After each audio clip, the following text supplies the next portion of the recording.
So how to select the method of analysis, the hammerhead analysis.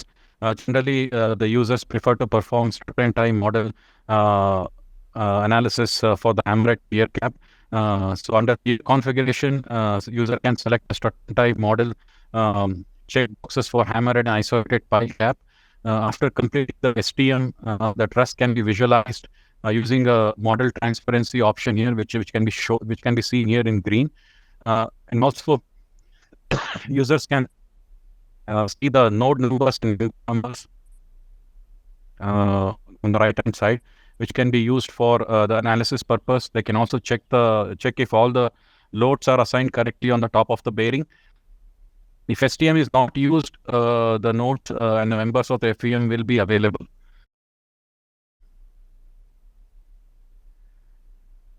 So over a period of time, number of years, we have come across a lot of queries from the users. So this is a good time to share those queries and find answers to them. So how to correct incorrect HH cap parameters input. So if the user wants to design the hammerhead pier as a wall pier, currently it is not possible to model the hammerhead pier as a wall pier since the W and W value cannot be the same. There should be a difference. The top width of the hammerhead pier should be greater than the bottom width of the column. Otherwise, the program will do warning is saying invalid parameters W1 should be less than W. So what the other error we have seen?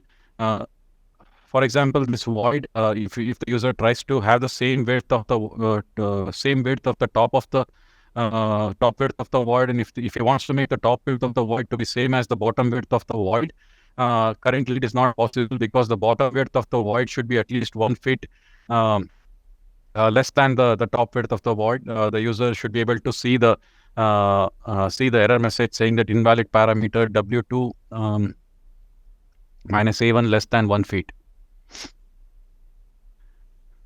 So while modeling the strut and tie truss, user will encounter with number of warning messages. So what does it mean that pier geometry is invalid? STM configuration is not done. It means if the STM truss is not defined, and then the program shows the warning message, then the user has to define the coordinates over here. Under the nodes, the user can define the coordinates and then define the truss members connecting that nodes. These are the truss member which needs to be connected between the nodes at the end of each member to complete the truss. The user has to put the coordinates and click on add button, and if you want to delete button option. So in the next slide, so what are the other warning message the users will encounter is if we define the nodes outside the cap dimension. As you can see here in the first screenshot, one of the nodes is defined outside the cap. Then the program will show a warning message saying that needs to be assigned internally. User should be aware where the nodes are defined from the origin of the axis, where the origin of the axis is located, generally at the bottom of the cap mid-length. So this is the point you can see in green, X and Y. This is the origin of the axis, which is located at the bottom of the cap mid-length. From here, all the coordinates are assigned. So once the coordinates are corrected, the program will accept all the member forces. So regarding bearings, so users will encounter issues with the bearing. So what are those issues? The program will not allow a bearing location specified beyond the cap end. So if it goes beyond the cap end, the program will show a warning message. Second one is the program will not allow overlapping of the bearings. Also, we cannot add a bearing from the last point having a 0 as an input. So some value should be there for the last point. So generation of load combination. So it depends on the number of load cases the user has assigned to that particular pier or abutment. The user can assign all these load types as per ASHTO. and then they can generate the load combination. The user has to click S to see all the load combination. It can range from 5,000 to 50,000 depending on the number of load types. Always click S and let program generate the combination. To see the load combination, user needs to click on the combination button, which is at the bottom right-hand corner. So in the next slide, as the user was able to assign a strut and tie model for the Hammer Head Pier cap, the same thing can be assigned to the pile cap as well. So how to define it? Generally the footing, as everybody knows, is loaded upside down with the soil pressure or pile reaction. Consequently, the truss supports are moved to the top. The STM analysis will not run without defining the supports, and the user has to define the supports here, which is shown as marked as a double asterisk.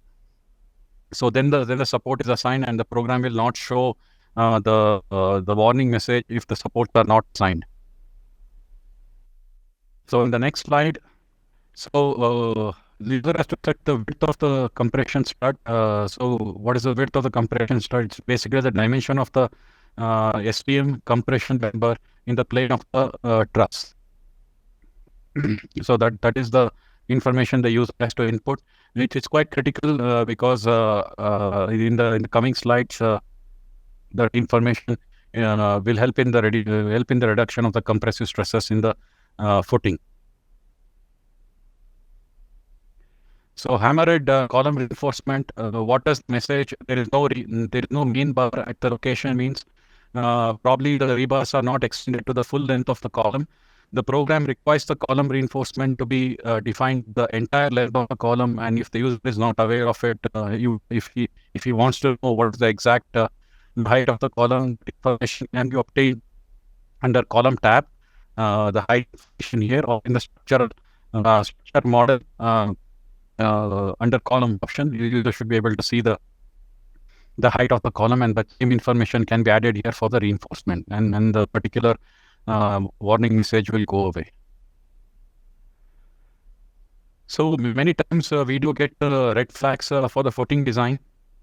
As I mentioned before in the previous slide, there are red flags due to compressive stresses.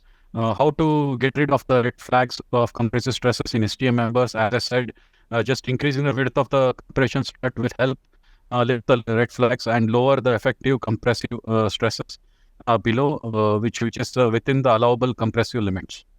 As you can see here, the red flags here, once the compressive strut is increased, all the red flags goes away, and it's within the allowable compressive limits.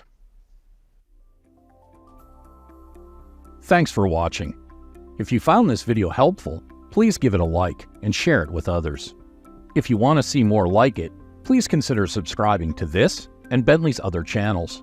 Thank you, and see you next time.